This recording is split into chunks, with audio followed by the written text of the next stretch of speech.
Welcome to Redvee TV, supported by A-Star Recruitment for the 2019 season.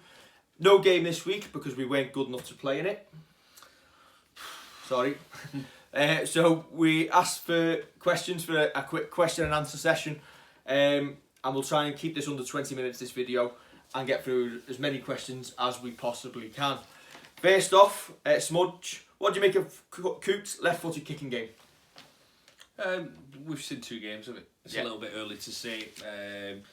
At times it looks brilliant, at times it looks a little bit off. I'm not going to judge him on a windy Wakefield day and first game of the season just yet. Exactly the same. You can't judge any player's performance based at Wakefield because it was just a horrible day. And also 2 kicks out on the full, which didn't do against Wigan, and it was a short pitch, so hopefully we won't see that again. Steve, do Saints have a poor open play kicking game, and how do we improve it? Probably by signing Danny Brough. That's how you improve it. But then it spoils the rest of your game because you play with 12 for half the game when he is off the field for dissent. Danny Richardson potentially in the future, but towards the end of the season he went off the boil with his kicking game. Yeah, he went towards the bomb quite a bit rather than obviously trying a bit of a short kicking game and grubbers. I think Farge has got that. Lomax has when he tries it, and I'd like to see Lomax kind of have a little bit of confidence in his kicking game because he's good enough. Yeah. Joe Rowland, based on the start of the season, what areas seem to be the weakest and where we need to improve? The kicking game, probably. If we're being ultra critical. But the purists would say 2 wins from 2. Yeah, you beat Wigan in 1 and Wakefield away on a dodgy day in winter. So all's good at this moment in time. Yeah. Chris Hatton, what do you think of the Jack Ashworth situation? Following the latter end of 2018, I was expecting him to get the nod ahead of Amor. Now, I shocked you with how old Jack Ashworth is before. Right, just for a second, everyone think how old you think Jack Ashworth is. He's 23, he's 24 this season. I was shocked by that. I keep thinking he's about 19, 20. Yeah. He's had loads of injuries. So I'm not shocked by him going out and getting a bit of game time. So that was the next question. Why has he gone to Lee so early? Because he's not first choice at the moment, and that's basically Lee is now our reserve team essentially, isn't it? Well, yeah, he was man of the match in the first game for Lee. He went really well in the second game as well. So it's obviously doing him well. Yeah, and if he keeps playing well, he'll be knocking on the door, and I'm sure he'll get appearances this year. But for me, 24 this year, it's make or break this year for Jack. Robert Pilkington, Makinson is an obvious starter, always on the wing. But I still think Grace in defence, especially from the kicks, is a bit ropey. Do you think Swift should be given a chance as much as Grace? At this moment in time, I would have said yes last year because I thought it was much of a muchness. I said between the 2 wingers who gets the start, but at this moment in time, I have wrote no because Regan Grace I thought was absolutely tremendous at Wakefield on Sunday. Safe under the bomb, brilliant bringing it out from behind the try line, and offered a lot and good finishing. So for me, Regan at this moment in time is keeping Adam Swift out of the team, who has done nothing wrong, but on form, Regan Grace is the man. Yeah, agreed. Best player you've seen play for Saints, John, from Just John? Probably Paul Sculthorpe or Paul Wellens, but my favourite, Tommy Martin. Jamie Lyon. I just got the same surname, which was handy for a shirt. But yeah, Jamie Lyon was a freak when he was here. Up there above Ben Barber. Samuel Taylor, if Personal and Agama are our marquee players, how have we kept Makinson, Walmsley and Roby on lighter money? Well, first of all, I'll answer this. Are they our marquee players? Has anybody else seen any evidence of it? Tommy Makinson aren't our marquee money. Wingers just aren't on marquee money, really. Roby, coming towards the end anyway, so we'll be on less money now. Walmsley on big money. Potentially with Roby, I don't know if they still have the rule where at least one of your players, if they've been with you for so long, only half of it counts on the cap. So that's probably how Roby's round it. And equally, how do we keep them all under the cap? Well, kudos to Mike Rush and the rest of the senior management team at Saints who plan the squad out and make sure that we can maintain all our big stars and keep them all happy. But at the end of the day, you want to see big name players in your squad. Well, we're keeping them. I did hear a story of when we had like Long and Cunningham and Sculthorpe and all that. They weren't on necessarily as much money as they could have been somewhere else, but it was on the basis that we were building a team to win trophies, and hopefully that. And I'm sure that there's potentially players in our side who could go somewhere and be a big fish in a small pond and win nothing. Yeah. Whereas at the moment, you can be at Saints, be a normal sized fish in a normal sized pond, and at this moment in time win nothing. But at least we're trying to win trophies. Yes. Oh no, we won the league leaders. Yeah. Won't forget the hubcap. Yeah. Steve Hill. Why is it we sign aging NRL players most seasons to fill our overseas quota? Agent might be pushing it because like Coote and Nagama, I wouldn't say are aging this year. We've had Barber who wasn't aging. Is this? I don't think this is a Saints thing. I think it's a Super League. Yeah, I think it's The just best- the players who are available. Yeah, the best young players are kept in the NRL. Yeah. And essentially, the only players you get coming over to the UK are NRL stars who want potentially a last payday sometimes, or to experience a different culture, or players who've had maybe disciplinary issues or off the field issues in Australia who need a fresh start. Yeah, or they might not be getting the chance and they just think, right, I'm going to go and play some regular rugby and come over here. But I think they're probably the minority. There's not many players who come out over now for a last payday, to be fair, is there? No. Green Bay Saints. Are Saints getting lazy promoting games?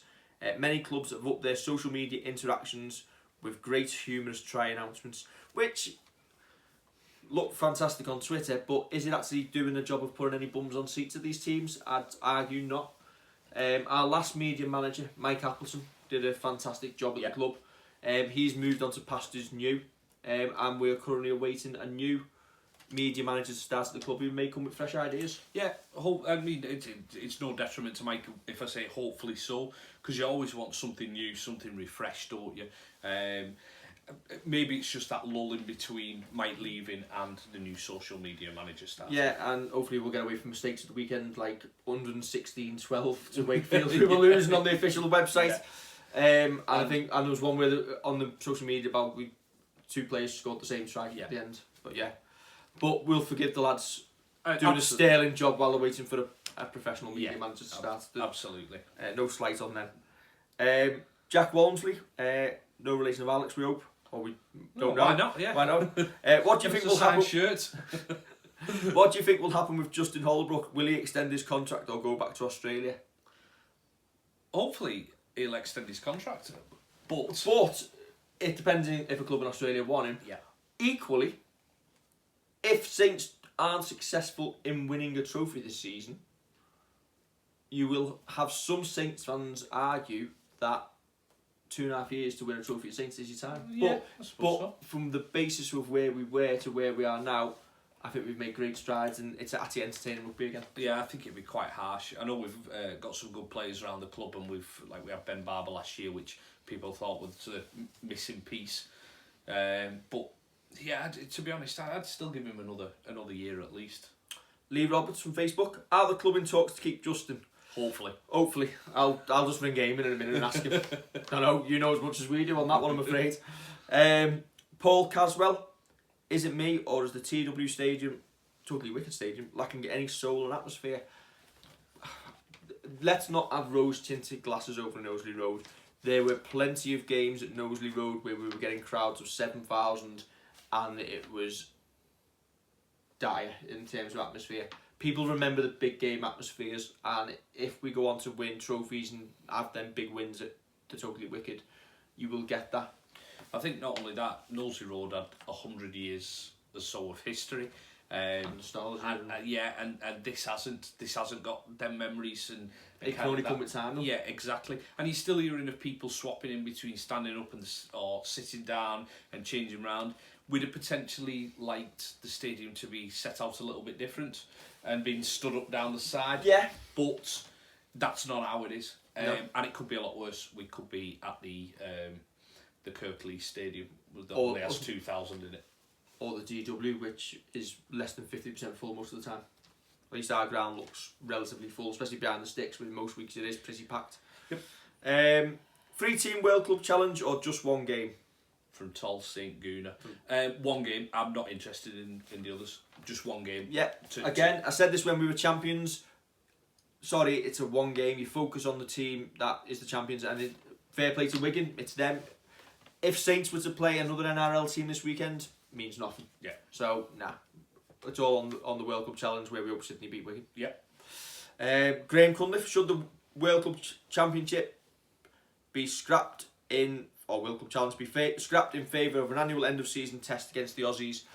I don't see how they're mutually exclusive. I'd have both, and not necessarily against the Aussies. I think you've got to switch it round. You've got to build the international game. I'd like to see Tonga, Samoa, whoever come over. I'd like to see the Aussies every so often. The Aussies aren't interested. Yeah, and a Lions tour. Yeah. You'd love to see that keep happening, but I'd expand it and possibly. I think Gary Schofield tried to coax the Aussies out, didn't he, before the start of the season, having a go at them, saying they were running scared, and the Aussies just laughed. They're not really bothered. So, unfortunately, until we can get the Aussies interested, we are where we are. But I would swap it up. Adam Nagy, thoughts on the Man of Steel panel, considering there's 8 ex-Wiggins on it. I'm not fussed about where the players came from. They were legends, all of them. Yeah. I would like to see a little bit more representation from the backs, because there's only Cook, Davis, Robbie Paul, Martin Afire, Jason Robinson, Gary Schofield and Keith Senior who were backs on it. I would just like to see that redressed a little bit rather than just having props in the second. Is that deliberate though, having more forwards than backs on the basis that backs usually get the plaudits anyway? It could be a reason for it, but I'd still like to see. I'll be honest, I would wouldn't hesitate to say that they probably haven't looked at it that closely. No, they probably haven't. Is the Exiles team worth reviving? Who would be in yours? Potentially, if you're going to have a mid-season test and you can't get anybody over here or England team out somewhere, Exiles would be great. Who'd be in my team? Come and speak to me on the Terraces Smudge, because I'd be just saying whoever's in form. Correct. Smudge again. If you could make any amendments to the salary cap, what would you do? Apart from giving Saints an extra £500,000 to spend each year, I would like to see teams who run a reserve team or promote the homegrown talents being given a 10% discount on the salary cap for those players they've brought through themselves to reward those teams. Yeah, I'd potentially gradually increase it as well. I wouldn't go whole hog and turn around and say, right, everybody's got £4 million to spend, but I'd keep increasing it because I think it's been stagnant for a little bit too long. Neil Connolly, should we go to a 14-team league, play each other home and away, scrap Magic and the loot fixtures? 14 teams, first of all? Yes. I think that's how you build it. You get more professional players in. If we went down to say 10, which I've heard people on social media talk about, I think you're narrowing the player pool, and we want a bigger player pool. Go to 14. Yeah, I think Super League could probably support Toronto and not Witness, League. I want to team. League, so we can see some of our players a bit more. But this is how good it is that you've Bradford, got Bradford. I want to see Bradford back. I'm sorry, but I miss Bradford. You've got Bradford knocking about. You've got loads of teams, even Super like League, Toulouse. Super League could do with a strong Bradford. Yeah. Just John. Why isn't this... Whoa. We've not finished this one. Oh, sorry. Back to Neil. Play each other home and away. Yes, we'll scrap the loot fixtures. Yeah, I wouldn't scrap Magic Weekend though. What I'd like to see in time is Super League be able to kind of give compensation to home teams at Magic Weekend, and have it as part of, if we're playing each team home and away, have it as part of the fixtures. So yeah, you might lose a home game against Hull. You get the money for it from the Super League because they've worked on marketing, they've worked on sponsorship, but it's part of it because people still like going to Magic Weekend, and it gives them a chance to go and watch other teams play. As two of us who go to Magic each year, I like Magic. Yeah. I was wary of it first. I say I like Magic. I like Magic when it's somewhere you'd have to travel to a fair distance, not somewhere 10 minutes up the road. Yeah. Shame. But well, anyway. It was all about growing the sport anyway. Well, so why are we going 10 minutes down the road? We will see. We will revisit that after Magic. For coup cash. Oh yeah, Liverpool are obviously that's going to be well supported, isn't it? Like, that drain there, just keep chucking that money down. It just won't happen. I'm sorry, they're not interested. Just John, why isn't the season March to mid-November? Later starts would mean early fixtures are for warmer for fans, and the end of season games people would still go anyway because they're important fixtures.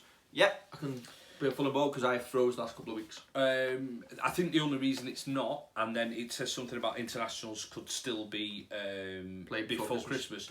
The Aussie season finishes in October, and even if you're going to turn around and say the Aussies don't want to play, most of the Kiwis, Samoans, Tongans all play in that league, and if they then wanted to play, if we turned around and said we wanted an international fixture at the end of November, beginning of December, teams are going to start pulling. Yeah, I'd like to see the World Cup Challenge it before the start of the season as well, to stop this break after 2 weeks.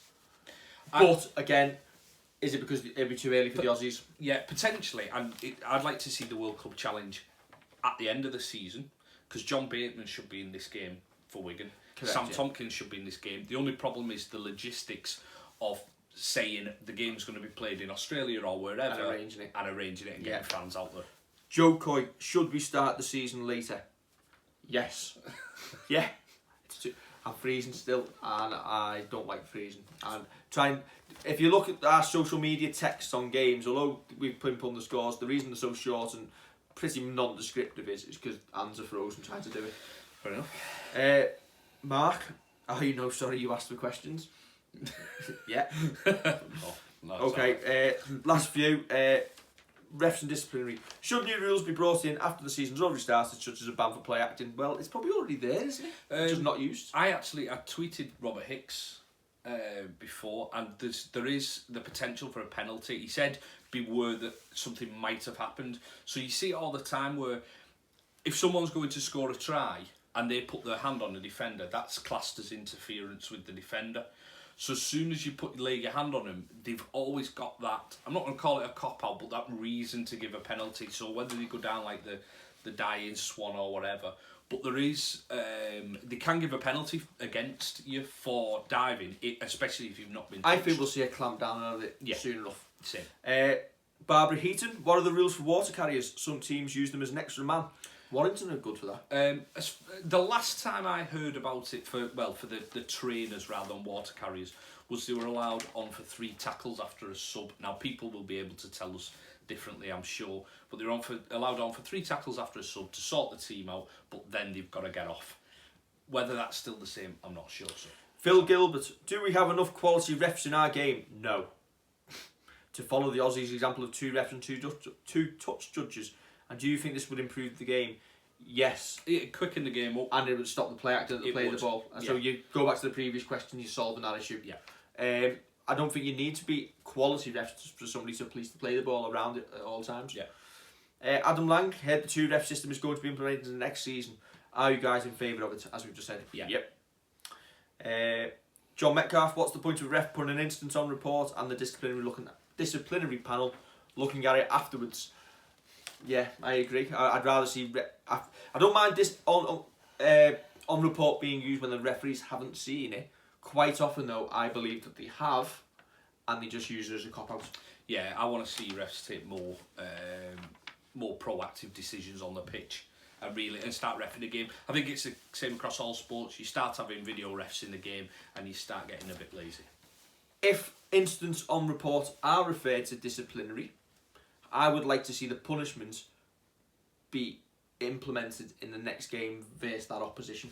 Fair enough. So that you see the benefits of it rather than the next team along. Okay. Mark Walton, do you think anyone will get penalised for not dropping out or completing a scrum in time? There always seems to be a bit of leeway given when it comes to starting the time. Yeah, I think they will. I think you can't bring it in and then almost, if someone breaks that rule, not do it. If they break the rule, yeah, but I think teams are doing pretty well so far at working it. I might have seen something different to me. I've looked at the shot clock a couple of times and it always seems to start straight away, but I don't understand like when the ref takes time off, the shot clock keeps going or it stops. I don't understand that bit yet, so I'm worried about I wonder will teams get wise to it and they'll suddenly have injuries and... that doesn't matter. I think there is a rule, I think, with the injuries that they just take him off and they've got to deal with the set 6. Okay, AJ, shot clock, good or bad? Good. Not really noticed it that much, but the game seems to be going quicker. Yeah. Jackson, should the on-field refs have the ability to look at video replays of altercations or faults in play rather than just check try or no try decisions? I think we check more than try or no try. I don't want them to check more than they think already have. I'm not far off being at the stage where I'd get rid of the video ref completely. Yeah, I can't disagree. Except with maybe for grounding. Has the ball been grounded on the floor at try decisions? Because I don't think the length of time it's taken for dropouts and scrums is the reason that games run so long. I still say the TV games are running 15 minutes longer than non-televised games because of the video refereeing. It's, as I say, I just want to see a ref be proactive on the pitch, give a decision, and live with it. That's what it's always been. And if, or potentially get rid of it, except give teams challenges. 2 challenges a game. If you lose your challenge, then that's it. Gone. Okay. Last question, David Powell. What changes would you make, if any, to the disciplinary system? Make it fit for purpose. Yeah. Make it consistent. Consistency is the main one. I was going to say. Has Blake Austin got away with the one because they've said it connected accidentally? I'm pretty sure we've had bans last season or the season before where there was no intent, but it was accidental collision and we got people banned. Was it who got banned away at Catalan? Was it Luke Thompson? Yeah, I think so. Yeah. So yeah, consistency and refer to previous decisions, which they seem to contradict themselves sometimes. Yeah. And that is it. Just over 20 minutes, I'm going to say. There you go. If you're still here, thank you very much for watching. We will be back next Wednesday, hopefully as soon as the squads are announced, with the Redvee preview show ahead of Leeds. Please share, like and subscribe this on social media and on YouTube. And we'll catch you soon. Thanks for watching.